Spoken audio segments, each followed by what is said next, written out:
I'm Jeff Weinreb. I'm a radiologist from Yale. I'm also the chair of the NRDR Steering Committee, and it's my pleasure to welcome you this morning on behalf of the ACR and the organizing committee for this meeting. And let's see if I can figure out how to advance slides here. There we go. And I thought what I would do in this introduction, since you're going to be having some really good talks about registries, is just give you some background on the registries at the, that are run out of the ACR, and also just sort of set the agenda for this meeting. So first of all, the idea of registries from professional societies and organizations is not new. They've been around for a long time.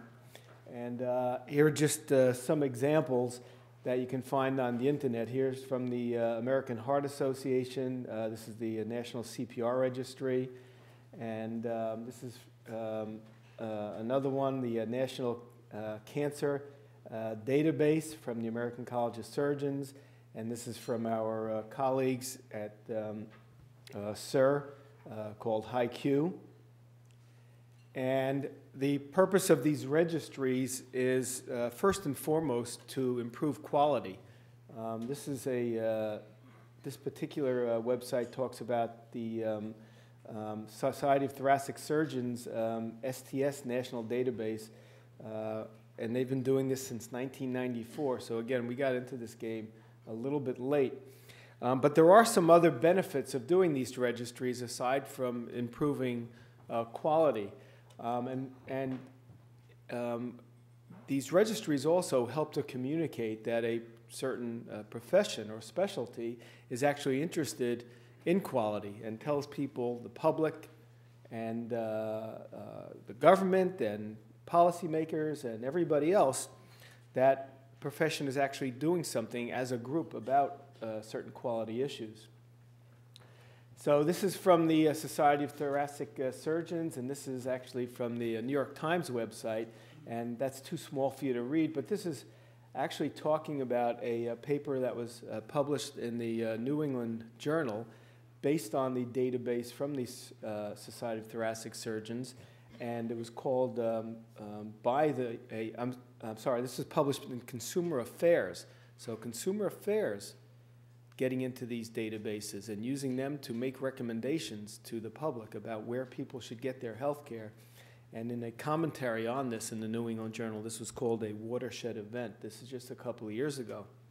So the idea of registries for radiology is really the brainchild of Jim Borgstead when he was the chairman of the board of the ACR, and Harvey Neiman. And the idea behind these registries is to aid medical imaging facilities with their quality improvement programs and efforts to improve patient care by comparing data between facilities, like facilities, and also comparing data, your data, to data in other regions. And also to make this relatively seamless so that it's not painful. And so the ACR created these registries starting in 2008, and the first couple were the CT colonography registry, GRID, which is the General Radiology Improvement Database, and ICE, which is the IV extravasation registry. And then these were followed by the National Mammography Database, and then finally the Dose Index Registry, or DIR, which came online in May of 2011. So there are 5 registries run out of the ACR right now. And there is a steering committee which oversees all of this so that each of the registries has a chairman.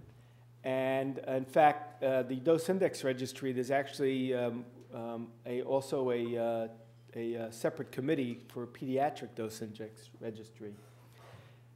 And these interface, as you can see, with some other committees, both within the ACR and outside of the ACR.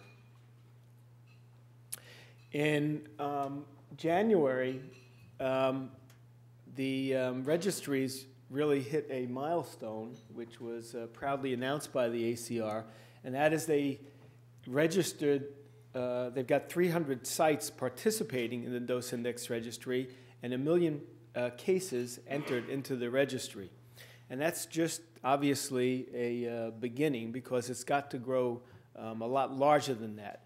It's also not surprising that the dose index registry, which I'm sure we'll be spending a lot of time on today, has been the most popular one, because there's been so much publicity about radiation, and radiologists as a profession have really needed to step up and take responsibility and ownership for this. So going into these registries, from the very beginning, I think everybody went in with their eyes wide open, understanding that these are going to be challenging, that this is not going to be so easy to do, but it's something that we have to do. And it's known that registries are challenging. Again, I know you can't read this because the print is too small, but this is from a publication from the Robert Wood Johnson Foundation about registries. And a lot of the challenges that the ACR is seeing in getting these registries going are well-known challenges and obstacles, but they have to be overcome. So this kind of meeting is very, very important, to get together and to talk about registries so that we can learn from each other, we can discuss and share experiences.